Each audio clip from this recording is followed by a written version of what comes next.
Alors, je me suis intéressée très précisément aux soins naturels, justement quand je suis venue habiter dans une grande ville et où je me suis dit non, il faut une vie plus saine, il faut une vie plus naturelle. Et là, j'ai commencé à me dire voilà, on a 5 enfants avec mon compagnon. Il faut que je leur transmette autre chose, se soigner avec d'autres méthodes. Enfin voilà,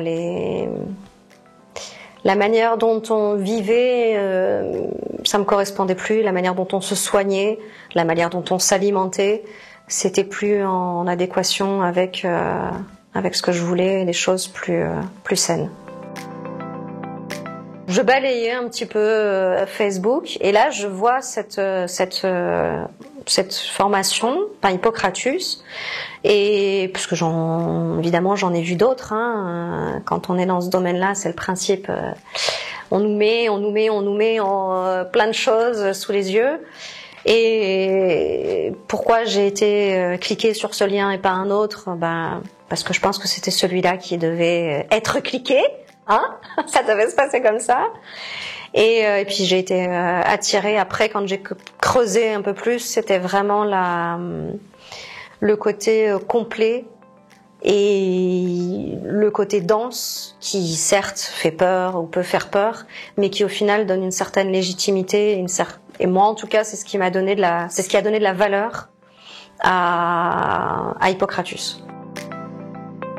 Me lancer dans ce domaine, non, pas du tout, parce que j'avais l'impression enfin que la grande porte dorée s'ouvrait et que il était temps que je trouve ma voie. Et donc non, j'étais super contente, super fière. J'ai même saoulé les enfants au début avec ça, parce qu'à un moment donné, ils disaient oui, on sait, maman, que tu vas faire une formation dans les soins naturels. On sait. Et peur de reprendre une formation, non. Après. La densité faisait que le côté pump it up c'était un petit peu essoufflé, mais j'en restais toujours aussi heureuse et contente d'être dans cette voie-là et d'avoir pris cette formation-là. Il y avait l'aromathérapie, c'était quand même plus intense, et où il y a des jours où je peinais. La motivation évidemment c'est jamais c'est fluctuant. Évidemment, il y avait des jours où j'avais pas super envie de me mettre sur les cours. Il y avait des jours où j'étais super contente. Il y avait des cours qui me mettaient en joie, d'autres nettement moins. Et le fait que ce soit en ligne, de toute façon, c'était une obligation pour moi, parce que voilà, j'ai une vie quand même de base à 10 000. Donc c'était une obligation que ça se passe de chez moi et que je puisse travailler quand je le souhaitais. La densité et la qualité scientifique et autres des cours, c'est quand même on est sur des cours assez complexes et c'est vrai que je m'attendais pas à ça. On a tout sous la main et du coup ça répond à quasiment toutes nos questions et on a un contenu qui est super pro quoi. L'apithérapie, j'avoue que tous les cours sur l'apithérapie, je les ai ingurgités très très très rapidement parce qu'en fait c'était, je lisais le truc, je disais oh waouh, j'étais émerveillée par tout ça. La légitimité, je pense que c'est le plus important. C'est et puis pas dire n'importe quoi, parce que voilà, se former tout seul, c'est bien beau, mais après il y a des livres extraordinaires, on peut s'ingurgiter des tonnes et des tonnes de livres, mais là au moins on sait exactement où on va, on est guidé, parce que certaines plantes sont dangereuses, certains conseils ne peuvent pas être donnés à telle ou telle personne de la même manière.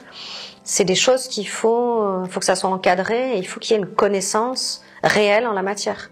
C'est pas on conseille pas comme ça, tiens, hop, j'ai lu dans un bouquin la semaine dernière, tu veux pas essayer telle plante ou tel truc? Et non, il faut creuser davantage. Et sans formation, ça me semble difficile.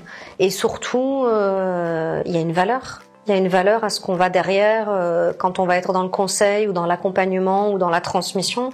La valeur sera pas du tout la même puisqu'on aura eu un apprentissage complet et très professionnel. Personnellement, ça donne aussi un poids.